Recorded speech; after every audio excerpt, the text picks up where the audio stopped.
Not hard to miss that we are in the beautiful city of San Francisco. You have the Bay Bridge there, one of the many icons that make this city recognizable.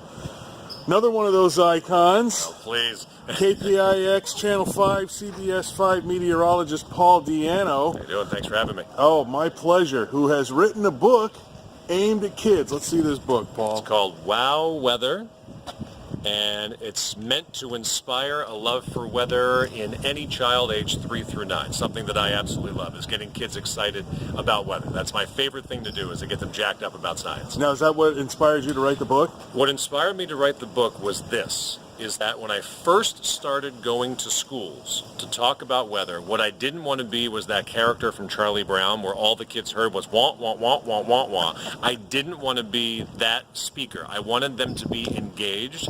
I wanted them to learn. I wanted them to have fun. I wanted them to go home and say, wow, here's what I learned about the weather today.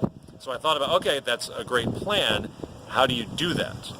And the way that I decided a long time ago to do that was find really big, really cool numbers that are based in science about the weather and somehow explain it to the kids, because that really big number or really cool fact might be the hook that gets them to love science. And the first one that I used was, okay, a cloud. Obviously lots of clouds out there. Let's take a regular cumulus cloud.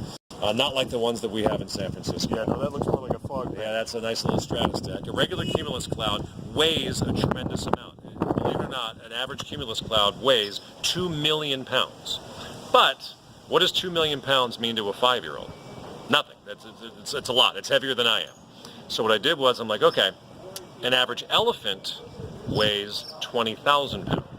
So now we can get into something that they might be able to equate if they've been to the zoo recently or read a book about elephants. An average cumulus cloud weighs as much as 100 elephants. So, which leads to the scientific question, and the way I can get the science, and after they go, whoa, wow. Yeah, actually I'll show you the page on it, because the illustrator did a great job putting elephants in a cloud in a sky. But here's the cool part. How many elephants is it? Well, there's not 100 elephants in the picture. We couldn't fit it. It'd be a really big book. Okay, why is it not sinking? Why does a cloud float even though it weighs as much as 100 elements? Then you get into the science of it, how it's microscopically small water droplets that gravity can't pull down, but if they start colliding with a low pressure area or a storm going by, they will eventually get heavy enough to form a raindrop to actually fall to the ground. There's science that you just taught a 5th grader starting with an elephant. And that's kind of my theory behind it was, okay, how do you get into a 5-year-old's brain or a 9-year-old's brain, and how do you begin to teach them science? You've got to go to their level. And that's what I tried to do with this book. Now, how are these kids reacting to it? You mentioned you're sort of aiming age 3 to 9, 5th graders even a little older than that, but it's still, that level of science is a little more complex than they're used to. Right. How are they reacting to you? I'm finding that the 3, 4, 5-year-olds really just love the pictures, because there's a wonderful illustrator who drew pictures of tornadoes and of hurricanes. Each little chapter or spread is a different weather element with a different weather fact. They kind of really dig the pictures. And yeah, maybe they'll get a little bit of science, but I'm finding that the STEM education that 3rd, 4th, and 5th graders are getting nowadays is actually rather advanced, and they're understanding a lot more about weather and about science and about meteorology than I knew in 6th or 7th or 8th grade. I mean, things like, I'll show you a different one here, lightning. Lightning strikes Earth. Here's another one of those big numbers. Lightning strikes Earth, I still find this hard to believe, 8 million times a day. Lightning strikes somewhere on Earth. And if you break it down per second, it's 1,000 lightning strikes every second somewhere on Earth, which to me is almost unfathomable. But that's another number where kids are like, wow, I cannot believe that much lightning happens. Then you think about it, I'll have them count. Okay, let's just count to 5. 1, 2, 3, 4, 5. Somewhere on Earth, lightning just struck 5,000 times. That just kind of gets me excited, because it's like, wow, this planet is bigger than we even give it credit for. That somewhere around the Earth in the last minute, 60,000 lightning strikes have happened. And you're talking about lightning that hits the ground, Cloud to not the ground. stuff that goes, between clouds. Cloud to ground, yeah. And this one's a fun one too, about how the size of the Earth relative to the sun. Now, obviously not the scale, because I can't fit this many in there, but I love this with the little space, space dump truck.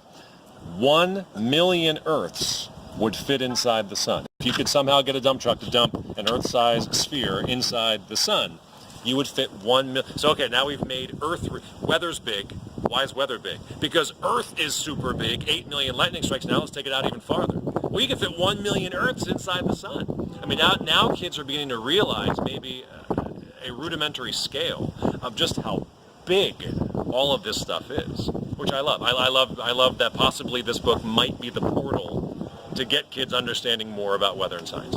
Now, how do you decide which weather facts, which scientific facts go into the book? Because it's obviously not a long book. It's not War and Peace. Right. Yeah, so you exactly. have to pick and choose the most important ones. I just tried to pick one severe weather element. There's a chapter on hurricanes, a chapter on tornadoes, a chapter on snow, a chapter on hail, the element one. So this is kind of my broad brush book to kind of introduce myself to being an author and introduce kids to this theory. I'm already writing the next book, which will be Wow Weather Hurricanes. It's a whole book just on exciting facts about hurricanes. I'll write one about, tornadoes. I might write one about earthquakes. And then I'm going to do geographic ones as well. I'm going to do a Wow Weather California. Just interesting weather facts about the state of California. Wow Weather Texas. Wow Weather Alaska. Wow Weather Hawaii. So I'm hoping that this will be the beginning, that this will be the rock with which other books are built on. But it starts with this, just kind of a broad brush. Let's get you jacked up and excited about weather. Now, how did you connect with the illustrator? Internet. It's a wonderful thing. I researched. Once I knew that it was going to be published, which was an exciting time, it's like, okay, now we have to go find an illustrator. If you're a freelance illustrator, you have a strong presence on the web. And I found that if you want to get work as an illustrator, you've got to show people your best work. I just love, I'll just pencil through here. I just love how he did the elephants. I love how the pictures are very human-like. They're not caricature-ish like some are. How do you describe how a hurricane doesn't go somewhere north like Alaska? He put a stop sign in the ocean. I just think that's genius. How, he kind of, I gave him some ideas, but he took kind of creative liberty. Great job there with the lightning strike. I'm really thankful that he did what he did, and it was a collaborative effort, but he's obviously drawing. I'm not drawing. And kids have loved it, and the adults, everybody to a person has said, loved the book, loved the illustrations. So Toby's a great illustrator. Okay, and what's your illustrator's name? His name is Toby Michael, M-I-K-L-E, and I believe he has a website. If you were to Google search him, highly recommend him for any type of drawing or artwork. He's excellent, and we're already going to work together on the next book. Excellent. Is he also from here in San Francisco? He is from Minneapolis. That's the great thing, is that the publisher's not from here. I'm here. The sales are done on e-commerce. It's just a brave new world of publishing, and I'm thankful because it lets a new guy like me give it a try. Wow, now that's the most important question. Where can we find your book? Amazon. Right now it's exclusively on Amazon. It'll be spreading as time goes on. Amazon, search for Wow Weather. Search for Wow. I should hold the book up. Search for Wow Weather, and it pops right up. There's also a Spanish version. I have a former intern of mine. She's a network reporter in Miami. Her name is Andrea Linares. She bought the English version of the book, said, I want to translate it because you'll have a bigger audience. It's called Wow El Tiempo. And she's going to translate all of my other books in the future. So there will be an English version and a Spanish version of all the books. You'll find all of it on Amazon. All right. KPIX Chief Meteorologist Paul Deanno with his brand new book. We're looking forward, now that we've seen this one, looking forward to the next one. Awesome. Thank you, Ryan. Thank you, Paul.